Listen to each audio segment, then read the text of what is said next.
இன்றைக்கி நம்ம கேட்க போகிற கதையோட பேர் தனித்திறமை. வாங்க கற்பனை உலகத்துக்குள்ளே போகலாம். அன்னைக்கு ஒரு நாள் 10th கிளாஸ் ரூமில் தமிழ் வாத்தியார் அந்த நமக்குலாம் பப்ளிக் எக்ஸாமுக்கு முன்னாடி ஒரு 2-3 ரிவிஷன் டெஸ்ட் வைப்பாங்க பார்த்தீங்களா, அது மாதிரி ஏதோ ஒரு ரிவிஷன் டெஸ்ட் வச்சுருப்பாங்க போல். அந்த ஒரு ரிவிஷன் டெஸ்ட்டோட தமிழ் பேப்பரை கொடுத்துக்கிட்டு இருக்காரு. அப்படி கொடுக்கும்போது ஒரு பொண்ணோட பேரை சொல்லி கூப்பிட்றாரு. அந்த பொண்ணு வராங்க. அந்த பேப்பர் வாங்கிட்டு போய் உட்காந்துட்றா. அந்த சார் சொல்கிறாரு, இன்னும் 2 மார்க் வாங்கியிருந்தால் பாஸ் ஆகிருக்கலாமேம்மான்னு சொல்கிறாரு. அந்த பொண்ணும் அடுத்த எக்ஸாமில் கண்டிப்பாக பாஸ் ஆகிடுங்க சார் அப்படின்னு சொல்லிட்டு போய் உட்கார்றான். இப்போது இன்னொரு பையனையும் கூப்பிட்றாங்க. அந்த பையனுக்கு 1 மார்க்கில் சென்டம் போச்சு. அதாவது 99 மார்க் வாங்கி வச்சுருக்கான், 1 மார்க் விட்டு போச்சு. சார் இருந்துட்டு, தம்பி நீ புக்கில் கொஸ்டின் நல்லா எழுதுற, ஆனால் 2 மார்க்ஸில் கவிதைன்னு சொல்லிட்டு ஒரு இது இருக்குது, அது கம்பல்சரியாக வச்சுருக்காங்க. அந்த கம்பல்சரி கொஸ்டினுக்கு நீ ஒரு கவிதை எழுதணும், ஆனால் நீ கவிதை ஒழுங்காக எழுத மாட்டேங்கிற, கொஞ்சம் யோசிச்சு பார்த்து எழுது, இல்லைனா கைடில் இருக்கிற கவிதையாவது அப்படியே எழுதி வைடா, ஏன்டா கவிதைங்கிற பேரில் சம்மந்தமே எழுதி வச்சுக்கிட்டு இருக்கேன் அப்படின்னு ஒரு மாதிரி நகைப்போட சொல்லி அனுப்பி வைக்கிறாரு. அடுத்த எக்ஸாம் இப்படி இல்லைனா நான் மார்க் போட்டுருவேன், ஆனால் பப்ளிக்கில் மார்க் போடுவாங்கன்னு தெரியல, அதனால் ஏதாவது ஒரு கவிதை யார்ட்டே கேட்டோ இல்லைனா ஏதாவது ஒரு கைட்லேருந்து எடுத்து படித்து வச்சுக்கோ அப்படின்னு சொல்லி அனுப்பி வைக்கிறாரு. இப்படி அந்த பையன் நேராக சரிங்க சார்னு சொல்லிவிட்டு அவனோட பிளேஸில் உட்கார போகும்போது அந்த பொண்ணை பார்க்குறான். அந்த பொண்ணை மூஞ்சில் ஒரு மாதிரி சிரிப்போடு இருக்கா. என்னடா இது, இந்த பொண்ணு ஃபெயில் ஆகிட்டு இப்படி சந்தோஷமாக உட்காந்துருக்காளேன்னு சொல்லிட்டு, என்னம்மா எப்படிம்மா உன்னால் மட்டும் சிரிக்க முடியுது, ஃபெயில் ஆகிட்டு நான் அப்புறம் 1 மார்க் பொண்ணுக்கு வருத்தப்பட்டுக்கிட்டு இருக்கேன்னு சொல்லி கேட்குறான். அதுக்கு அந்த பொண்ணு சொல்கிறா, இல்லை நான் 2 மார்க் கொஸ்டினில் கவிதை அட்டன் பண்ணி வச்சுருந்தேன், அதே மாதிரி 5 மார்க்லேயும் ஒரு கவிதை அட்டன் பண்ணி வச்சுருந்தேன், எனக்கு 2க்குமே ஃபுல் மார்க் கிடச்சிருக்கு, நான் அந்தளவுக்கு நல்லா கவிதை எழுதுன்னு நினைக்கும்போது எனக்கு ரொம்ப பெருமையாக இருக்குது அப்படின்னு சொல்லி சிரிச்சுக்கிட்டு இருக்கா. இவனும் இருந்துட்டு, ஏம்மா எனக்கும் அதே தான் பிரச்சனை, எனக்கு கவிதை எழுத வர மாட்டேங்குது, கொஞ்சம் கவிதை எப்படி எழுதுன்னு சொல்லி தவேன்னு கேட்குறான். அதுக்கு அவள் சொல்கிறா, இல்லை டக்குன்னுலாம் கற்றுக்க முடியாது, கொஞ்சம் கொஞ்சமாக வரும், நான் வேணால் ஒவ்வொரு தலைப்பில் எப்படி கவிதை எழுதணும்னு சொல்லிவிட்டு நான் உனக்கு சொல்கிறேன், நீ அதுக்கேற்ற மாதிரி ஒரு வேளை எக்ஸாமுக்கு அதே தலைப்பில் வந்துச்சுன்னா அந்த கவிதை எழுதிடு, இல்லைனா அதுக்கு 2-3 வார்த்தைகள் மட்டும் போட்டு எழுதி வச்சிரு அப்படின்னு சொல்லி 2-3 கவிதைகள் அவளுக்கு சொல்லி கொடுக்குறா. அதே மாதிரி ஒரு வேறு தலைப்பு வந்துச்சு அப்படின்னா அதை எப்படி எழுதுறது அப்படின்னு அந்த பொண்ணு அந்த பையனுக்கு சொல்லி கொடுக்குறா. அப்படியே பப்ளிக் எக்ஸாம் முடியுது. அந்த பொண்ணு ஏதோ கொஞ்சம் ஒரு நல்ல மார்க், ஒரு 400க்கு மேலே மார்க் எடுத்துகிட்டு ஒரு காலேஜை பார்த்துட்டு போகிறா. அதே மாதிரி இந்த பையனை நல்லா 500க்கு 498 மார்க் வாங்கி சென்னையில் படிக்க போயிட்டா ஒரு நல்ல இன்ஜினியரிங் காலேஜில் ஃப்ரீ சீட்டில். இப்படியே காலங்கள் உருண்டு ஓடுது.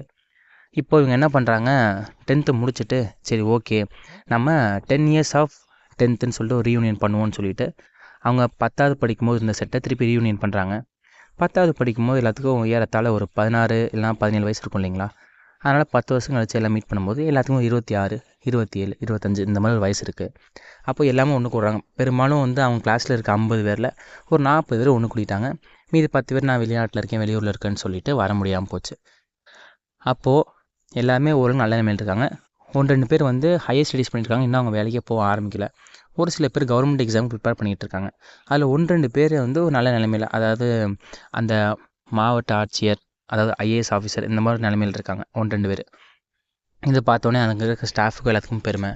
அப்போது நம்ம பொண்ணு வரா, அதாவது அந்த ஆரம்பத்தில் கவிதை சொன்ன பார்த்தீங்களா அந்த பொண்ணு வரும்போது இப்போ அவள் என்ன பண்ணிகிட்ருக்கா அப்படின்னா, கிடைக்கிற வேலை எல்லாத்தையும், அதாவது அப்பப்போ ஏதாவது ஒரு பார்ட் டைம் ஒர்க் பார்த்துக்கிட்டே தன்னோட கவிதைகள்னு எழுதிட்டுருக்கா.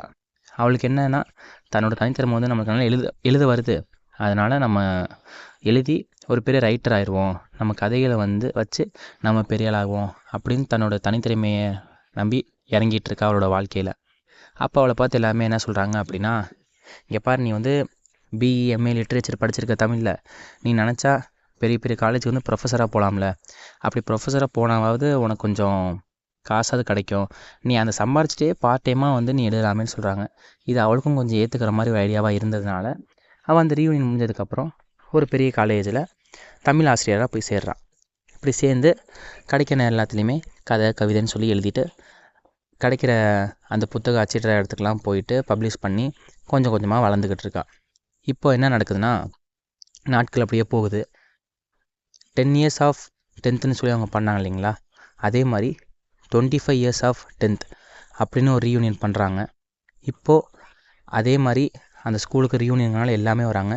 இந்த போன டைம் 50-40 இருந்தது, இப்போ 50க்கு 50 ஆயிடுச்சு. ஏன்னா சரி 25 வருஷம் ஆச்சு, எல்லாத்தையும் பார்ப்போம், சாக்கு போக்கு சொல்ல வேணான்னு சொல்லிட்டு எல்லாத்துக்குமே தகுந்த ஒரு நேரத்தை, ஒரு நாளை பொறுமையாக ஃபிக்ஸ் பண்ணி அந்த நாள் அப்போது இருக்கிற 50 பேருமே கூடுறாங்க. அப்படி அந்த 50 பேர் கூடும்போது அந்த 50 பேரில் ஒருத்தவங்க ரொம்ப பெரிய ஆளாகவும், அந்த ஊரில் எனக்கு தெரிஞ்சவங்க இருக்காங்க, அதுதான் அந்த பொண்ணு. அவங்க தொடர்ந்து கதை எழுதுனதுனால அந்த கதையை வச்சு நிறைய திரைப்படங்கள் வர ஆரம்பிச்சிது. அதுவும் முக்கியமாக அந்த பொண்ணு எழுதின ஒரு நாவல் ஒரு 5 பார்ட்டுக்கு படமே வர ஆரம்பிச்சிருச்சு. 6வது பார்ட்டு இப்போ எடுத்துக்கிட்டு இருக்காங்க, அதாவது அந்த பொண்ணு எழுதின கதையை வச்சு. இதனாலேயே அந்த பொண்ணு வந்து தமிழ்நாட்டிலே ஒரு பெரிய பணக்காரின்னு சொல்லலாம். ஒரு எல்லாருக்கும் தெரிஞ்ச ஒரு எழுத்தாளராக மாறுறா. அதே மாதிரி தன்னை போல் எழுத்தை நம்பி உள்ள வாழ்க்கையில் நடத்துகிறவங்களுக்கு தன்னால் முடிஞ்ச எல்லா உதவியும் செஞ்சுக்கிட்டு இருக்கா. இப்படி அவளை பார்த்தோன்னே எல்லாத்துக்கும் ஒரே சந்தோஷம். அதுவும் அந்த பையனுக்குனா ரொம்ப சந்தோஷம். யாருக்குன்னா அந்த 25 வருஷத்துக்கு முன்னாடி அந்த பையன்ட்ட ஒரு கவிதை கேட்டாங்களே, அந்த பையன்.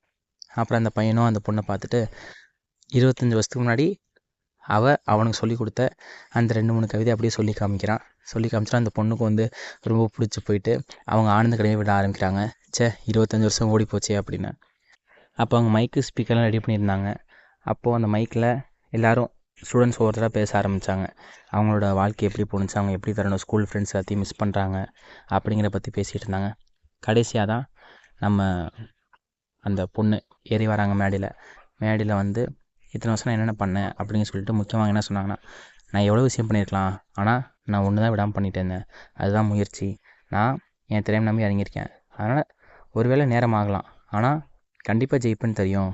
நான் ஜெயிக்க கொஞ்சம் நேரம் ஆணுச்சு தான், ஆனால் நான் கண்டிப்பாக ஜெயிச்சிட்டேன். அதே மாதிரி எனக்கு அப்புறம் வரவங்களுக்கும் நான் இதான் சொல்ல விரும்புகிறேன். நீங்கள் இப்போது அதை என் வயசில் இருக்கப்போ உங்களுக்குமே இதே தான். இப்போது நீங்களாம் லைஃப்பில் செட்டில் ஆகிருப்பீங்க. ஸோ நான் எடுத்த ரிஸ்க்கை விட உங்களுக்கு ரொம்ப ரிஸ்க்கு கம்மி. ஒவ்வொருத்தங்களுக்கும் ஒவ்வொரு தனித்திறமை இருக்கும். இப்போது என் கூட படிக்கிற என்னோடய ஃப்ரெண்டுக்கு நல்ல ஓவியங்கள் நான் வரைஞ்சிட்டு இருந்தா, ஆனால் இப்போ கேட்டு நான் ஓவியங்கள் வரைய நிப்பாட்டிட்டேன்னு சொன்னான். ஏன் அவன் நிப்பாட்டணும்? வரையலாமே. அந்த வரைகிற மூலிமா அவங்க பெரிய ஆகலான்னு எனக்கு தெரியல, ஆனால் அது கண்டிப்பாக ஒரு சந்தோஷத்தை கொடுக்கும். இந்த நாள் நான் வெற்றி பெறாமல் இருந்திருந்தாலுமே எனக்கு நான் எழுதின கதைகள் மூலியமாகவும் கவிதைகள் மூலியமாகவும் எனக்கு சந்தோஷம் கிடச்சிட்டு இருந்திருக்கும் அப்படின்னு சொல்லி மேடையை விட்டு இறங்குறாங்க. எல்லாம் கைத்தட்ட கதை முடியுது.